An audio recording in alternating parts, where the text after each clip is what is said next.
इतने सारे लोग अपनी हीलिंग की जर्नी शुरू करते हैं लेकिन वो हील क्यों नहीं हो पाते हैं। और ये हीलिंग की जर्नी इतनी टफ क्यों होती है।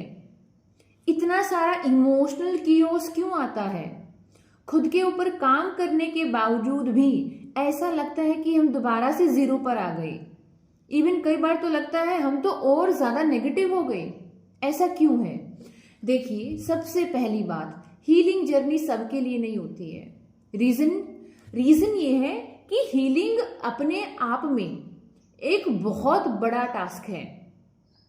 आप अपने चरित्र को, अपनी जीवन ऊर्जा को, अपने अंदर के इंसान को ट्रांसफॉर्म कर रहे हो।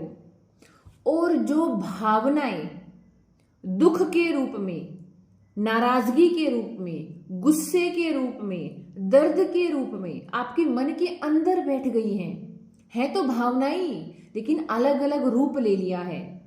वो भावनाएं मन के अंदर बैठ गई हैं, वो जम गई हैं बिल्कुल बर्फ की तरह। उन भावनाओं को जब मेल्ट होने का, पिघलने का मौका मिलेगा, उस दर्द को, उस गुस्से को, उस नाराजगी को, उस कुंठा को, जब वो कंपैरिजन का भाव आपके मन में जो रच गया था, जो आराम आराम से पिघलना शुरू होगा, तो वो आपको सरफेस पर फील होगा। वो भावनाएं आपको फिर से महसूस होंगी, क्योंकि आप जिस चीज को फील नहीं कर सकते, आप उसको हील कैसे करोगे। अगर आपके मन में लगातार बहुत दुख रहा है किसी भी इवेंट को लेकर, किसी रिश्ते को लेकर, एक बार और, दो बार और, तीन बार और आपको उस दुख को रीविजिट करना पड़ेगा, उसे फील करना पड़ेगा, फिर उससे एक डिस्टेंस बनानी पड़ेगी, उस दुख से रिलेटेड एक अंडरस्टैंडिंग डेवलप करनी पड़ेगी, और फिर आराम से उसे रिलीज करना पड़ेगा। और ये पूरा प्रोसेस आपसे कमिटमेंट मांगता है। बिना कमिटमेंट के हीलिंग जर्नी का कोई मतलब नहीं है। बहुत सारे लोग हैं जो जर्नी अपनी शुरू करते हैं लेकिन बहुत जल्दी, कोई 1 महीने बाद, कोई 2 महीने बाद छोड़ देता है। आप ये बताएं, आप पिछले 20 साल से, पिछले 25 साल से, पिछले 30 साल से एक ही तरह के इमोशनल पैटर्न जी रहे हैं। ये सिर्फ इमोशनल पैटर्न नहीं है, ये कंक्रीट के ढांचे बन गए हैं। अगर सब कॉन्शियस माइंड की बात करूं तो आपके जो न्यूरॉन्स हैं, आपके जो न्यूरो पाथवेज हैं, वो इस तरीके से फिक्स हो गए हैं। आपकी जो बॉडी है, आपका जो माइंड है, वो इंफॉर्मेशन को याद नहीं रखता है, वो इमोशनल एक्सपोजर को याद रखता है। अगर आपने बार बार अपने अंदर डर महसूस किया है, गौर करिएगा, मैंने शब्द का इस्तेमाल किया, महसूस किया। आपने अपने अंदर डर महसूस किया है, फील किया है, आपने उस डर को जिया है, तो वो डर आपकी इमोशनल रियलिटी बन गया है। अब इस डर को सिर्फ ये कहकर नहीं हटाया जा सकता कि मैं स्ट्रांग हूं, मैं नीडर हूं, मैं मजबूत हो रही हूं। कोई योगा करके, कोई मेडिटेशन करके नहीं भगाया जा सकता है। इस डर को भगाने के लिए, इस दुख को भगाने के लिए, इस खालीपन को, इस नाराजगी को, इस कुंठा को, इस नफरत को यहां से भगाने के लिए, और मैं बोलूंगी भगाना भी एक सही शब्द नहीं है। मैं वीडियो में एक्सप्लेन करने के लिए इस वर्ड का यूज जरूर कर रही हूं क्योंकि आप भगाना चाहते हैं, क्योंकि आपकी ऊर्जा है कैसे भी दुख भाग जाए, कैसे भी नेगेटिव इमोशंस भाग जाए, कैसे भी ये फीलिंग्स भाग जाएं। अरे बेशक से नेगेटिव है तो फीलिंग्स ही, और आपके मन में पैदा हुई है। इवन जैसे आप अपने पॉजिटिव इमोशंस को बहुत खुले मन से स्वीकार करते हैं, रिसीव करते हैं, ऐसे ही आपको बहुत ही खुले मन से अपने नेगेटिव इमोशंस को भी स्वीकार करना है। वो भी कुछ कहने आए हैं आपसे। इमोशंस आर योर डाकिया, इमोशंस मैसेंजर हैं आपके, वो कोई ना कोई मैसेज देना चाहते हैं आपको, इसीलिए बार बार आपको फील हो रहे हैं। तो आपको अपने नेगेटिव इमोशन को भी गले लगाना है और फिर उन्हें बहुत रिस्पेक्टफुली रिलीज करना है, क्योंकि जब वो अपना पर्पस सर्व कर देंगे, जब वो मैसेज आपको दे देंगे, आप उस मैसेज को रिसीव कर लेंगे, उसे फील कर लेंगे, उसे हील कर लेंगे, तो खुद ब खुद इन नकारात्मक भावनाओं को मुक्ति मिल जाएगी। ये बहुत इज्जत के साथ, बहुत रिस्पेक्टफुली आपके मन को, आपके शरीर को, आपकी बॉडी को छोड़ देंगे। आपके अंदर दोबारा से वो रिएक्शंस पैदा ही नहीं होंगी, वो डर आपके अंदर आपको फील ही नहीं होगा। इसीलिए हीलिंग जर्नी में बहुत पेशेंस की आवश्यकता होती है और ऑब्वियसली हर स्टेप पे गाइडेंस चाहिए होती है। रीजन बीइंग, क्या रीजन है कि गाइडेंस चाहिए? क्योंकि जब आप उस इमोशनल कियोस के बीच में बैठे होंगे तो कोई चाहिएगा आपको जो आपको बार बार ये बताता रहे कि ये जर्नी का पार्ट है, इससे ये चीज सीखो, इसे ऐसे अप्लाई करो, खुद से ऐसे बात करो, खुद को ये पत्र लिखो, चलो मेडिटेट करते हैं, चलो लाइफ के उस इंसिडेंट से कोई लेसन सीखते हैं। लाइफ के इंसिडेंसेस को पनिशमेंट नहीं बनाना है। पता है लोग क्या करते हैं, लोग क्यों फंसते हैं? मान लीजिए एक महिला किसी गलत शादी में गई, वहां डाइवोर्स हो गया। अब उस डाइवोर्स को आधार बनाकर वो औरत, वो महिला, वो अगले 5 साल 10 साल तक दर्द महसूस कर रही है, खुद को रिजेक्टेड फील कर रही है, सोसाइटी की नजर में अपने आप को कमजोर पा रही है। उसने क्या किया? पास्ट के एक इवेंट को, पास्ट के एक इंसिडेंस को अपना पनिशमेंट बना लिया, अपनी आइडेंटिटी का हिस्सा बना लिया। अगर उसे इस चीज से बाहर निकलना है, क्या करना चाहिए? उसे लेसन सीखना है कि जहां पर आपकी सेल्फ रिस्पेक्ट नहीं है, जहां पर आप खुले मन से चीजों को एम्ब्रेस नहीं कर सकते, आपको कोई खुले मन से अपना नहीं सकता, जहां पर बहुत सारी कलह कलेश है, वहां से निकल जाना ठीक है। और कुछ ना कुछ हमारे ही अंदर होता है जो हमको शुरुआत में जब रेड फ्लैग दिखते भी हैं, लेकिन फिर भी हम महान बनने के चक्कर में या शायद लोगों की वैलिडेशन और एप्रिसिएशन की भूख में हम उस रेड जोन में भी एंटर कर जाते हैं। पता हमें शुरुआत से होता है, लेकिन क्योंकि हम उस रियलिटी को देखना नहीं चाहते, हम अपने ख्याली पुलाव के बीच में रहना चाहते हैं, करेज लेकर नहीं आ पाते।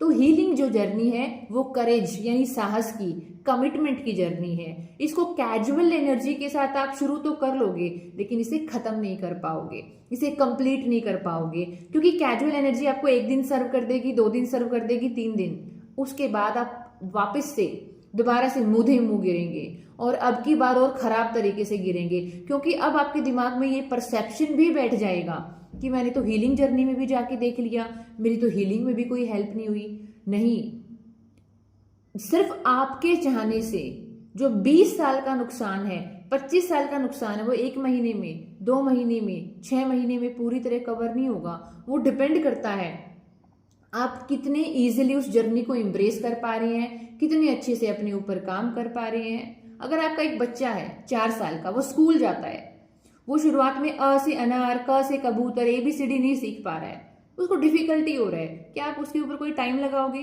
कोई बैन लगा दोगे कि या तो तू 1 साल के अंदर सीख ले वरना हम स्कूल से बाहर निकाल देंगे तेरे को? नहीं ना। हम अपने बच्चे के साथ कितना प्यार से पेश आते हैं कि कोई बात नहीं भाई, सबकी अपनी लर्निंग स्पीड होती है, सबकी अपनी पेस होती है, सबका काम करने का तरीका होता है। तो ऐसे ही हम अपने इनर चाइल्ड के साथ रिलैक्स क्यों नहीं रह सकते कि ठीक है, वो अपने ऊपर काम जारी है, स्वयं के ऊपर काम चल रहा है, जैसे जैसे काम आगे बढ़ेगा, जो भावनाएं दबी वो भर कर आएंगी, उनसे रिलेटेड एक समझ विकसित होगी, और ये जो भावनाएं दबी हैं ये हमको हमारे लेसन्स देके चली जाएंगी, और जब उस लेसन को हम इम्ब्रेस कर लेंगे तो वो हमारे कैरेक्टर का, हमारी पर्सनालिटी का, हमारे ओरा का पार्ट बन जाएगा and we will be a healed person. लेकिन ये जर्नी बहुत मेहनत मांगती है। मेरा रोल, अगर मैं आपकी मेंटोर हूं, मेरा रोल तो सिर्फ 20% है, गाइड करना, क्वेश्चंस के जवाब देना। आपका रोल 80% है कि उन भावनाओं में ठहर पाना, उस इमोशनल कियोस के बीच में ठहर पाना, वो आंसू बहाना जो जरूरी है बहाने, निकलेंगे वो आंसू अंदर से। ये आंसू आपकी बॉडी का एक तरीका है डिटॉक्सिफाई करने का, आपकी सोल को, आपके मन को, कि जो अंदर जहर भरा है उसको निकलना जरूरी है। लेकिन लोग और डर जाते हैं कि हम तो जी रो रहे हैं हीलिंग जर्नी में आने के बाद। अरे जो अंदर कुछ दबा है वो बाहर नहीं आएगा तो ठीक कैसे होंगे आप? और इमोशनल लेवल पे तो लो फील कर रहे हो, तो इमोशनल लेवल पे ही तो रिलीज करोगे। तो इसीलिए start your journey only and only when you have a commitment. Commitment नहीं है तो फिर इस जर्नी को शुरू करने का कोई मतलब नहीं है, क्योंकि आधा अधूरा ज्ञान ज्यादा घातक है। इससे तो बढ़िया है कि आप अनपढ़ बन के रहो, हीलिंग वीलिंग के बारे में कुछ पता ही ना हो। क्योंकि आप क्या करेंगे, आधा अधूरा ज्ञान में क्या करेंगे, यूट्यूब की 50 वीडियोस चाट जाएंगे और वहां से कोई हेल्प मिलेगी नहीं, क्योंकि ये उनकी अंडरस्टैंडिंग है। हीलिंग में अगर कोई आपको मेंटोर चाहिए तो मेंटोर ऐसा होना चाहिए, गुरु ऐसा होना चाहिए जो स्किल ट्रांसफर कर पाए, जो आपको वो कला दे पाए कि आप खुद को देखना सीखो, खुद को पत्र लिखना सीखो, खुद के साथ मेडिटेशन करना सीखो, खुद के साथ समय बिताना सीखो, अपने लाइफ के इंसिडेंसेस को एक पर्टिकुलर चश्मे से देखना सीखो। जब तक वो आपको आत्मनिर्भर नहीं बना रहा, वो सिर्फ आपको अपने ऊपर डिपेंडेंट कर रहा है। और आप जितने भी YouTube चैनल पे वीडियोस देखोगे, कंटेंट कंज्यूम करोगे, व्हाट यू विल गेट, आपको सिर्फ इंफॉर्मेशन मिलेगी, इमोशनल एक्सपोजर नहीं। क्योंकि इमोशनल एक्सपोजर को फील करने के लिए आपको एक लेंस चाहिए, खुद को देखने के लिए आपको एक क्लैरिटी चाहिए, एक अंडरस्टैंडिंग चाहिए। और वो क्लैरिटी और वो अंडरस्टैंडिंग तभी मिल सकती है जब आपको उस स्तर का गाइडेंस, नॉलेज और एक तरीके से वो प्रेम, वो जो एक जिसे छोटा बाबू कह के बोलते हैं, वो इन्वायरमेंट चाहिए एक्सप्लोर करने के लिए, ग्रो करने के लिए। अदरवाइज आप एक ही जगह पे स्टक फील करोगे और सिर्फ कंटेंट कंज्यूम करते रह जाओगे अनकॉन्शियसली और इवन कॉन्शियसली भी। You are only consuming the content, पहले से ही ओवरलोडेड हो और देख देख के और ओवरलोड हो जाओगे। ये खाली करने का समय है। जब तक खाली नहीं होंगे तब तक अपने आप को किसी अच्छी चीज से भरेंगे कैसे? तो इसीलिए healing is a journey of commitment. अगर आप इसी तरह अपने आप को एक नया ज्ञान देना चाहते हैं, अपने ऊपर काम करना चाहते हैं, तो 28 जून को हमारा एक लाइव वेबिनार आ रहा है, गूगल मीट पर ये होगा। 28 जून संडे 3 PM टू 6 PM। इसमें हम पहले गाइडेड मेडिटेशन करेंगे और फिर विपस्सना को एक्सप्लोर करेंगे।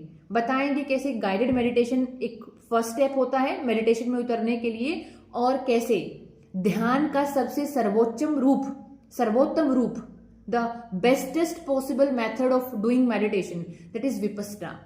कैसे आप इस सर्वोत्तम, ये जो सबसे उत्तम, सबसे ऊंचा माध्यम है मेडिटेशन करने का, विच इज विपस्सना, कैसे आप इसमें जा सकते हो, और हीलिंग की कौन सी स्टेज पर विपस्सना आपके लिए सबसे ज्यादा काम करता है, और हीलिंग की कौन सी स्टेज पर आपके लिए गाइडेड मेडिटेशन काम करता है। तो अगर आप विपस्सना को एक्सप्लोर करना चाहते हैं आम लोगों की भाषा में, बहुत मिस्टिकल वर्ड में नहीं, बहुत ही जादुई, रहस्यमयी, बहुत ही स्पिरिचुअल शब्दों में नहीं, आम जनमानस की भाषा में, तो आप इस सेमिनार को, इस वेबिनार को ज्वाइन कर सकते हैं। इसको ज्वाइन करने के लिए हमने नॉमिनल चार्जेस रखे हैं 149 रुपीज। आपको व्हाट्सएप नंबर इस वीडियो के डिस्क्रिप्शन में मिल जाएगा। अगर आप अपने आप को एक तोहफा देना चाहते हैं, अपनी मेंटल इमोशनल हेल्थ में इन्वेस्ट करना चाहते हैं, तो ये आपके लिए बहुत खूबसूरत मौका है। बोलिए राधे राधे।